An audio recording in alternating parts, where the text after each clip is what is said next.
আমি একটা গল্প শেয়ার করতে চাই। এই গল্পটা আমার 5-6 বছর আগে একটা ইউটিউব ভিডিওতে দেখেছিলাম, যেটা আমার লাইফকে অনেক ইন্সপায়ার করেছিল। তখন আমি কেবল 10 মিনিট স্কুলের জার্নিটা শুরু করছি।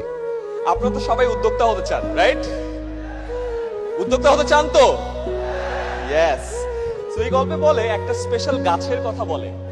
এই গাছটার নাম হলো চাইনিজ ব্যাম্বু ট্রি। চায়নাতে এক ধরনের বাঁশের গাছ হয়। সেই বাঁশ গাছে যখন আপনি বীজ বপন করবেন, 1-2 দিন পানি দিবেন, গাছটা বড় হয় না। 1 মাস 2 মাস পানি দিবেন, গাছটা বড় হয় না। সার দেন, যত্ন করেন, কোনোভাবেই গাছটা বড় হয় না। 1 বছর বীজ থেকে চারা গাছ অঙ্কুরিত হয় না। 2 বছর, 3 বছর, 4 বছর পর ফাইনালি ওই বীজ থেকে অঙ্কুরিত হয়ে চারা গাছটা মাটির উপরে ওঠে।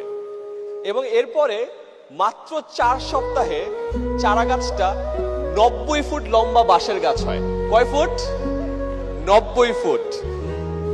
এই গল্পটার সাথে আপনাদের সবার লাইফের মিল আছে। আপনারা এখন অনেক কষ্ট করছেন, অনেক কষ্ট করে ঢাকায় আসছেন, অনেকের সাথে পরিচিত হওয়ার চেষ্টা করছেন, নেটওয়ার্কিং করছেন, কল দিচ্ছেন, হয়তো পাত্তা পাচ্ছেন না, অনেক জায়গায় যাচ্ছেন, কাস্টমার কিনছে না। মনে রাখেন, আপনারও বীজটা একটু অঙ্কুরিত হতে টাইম লাগছে।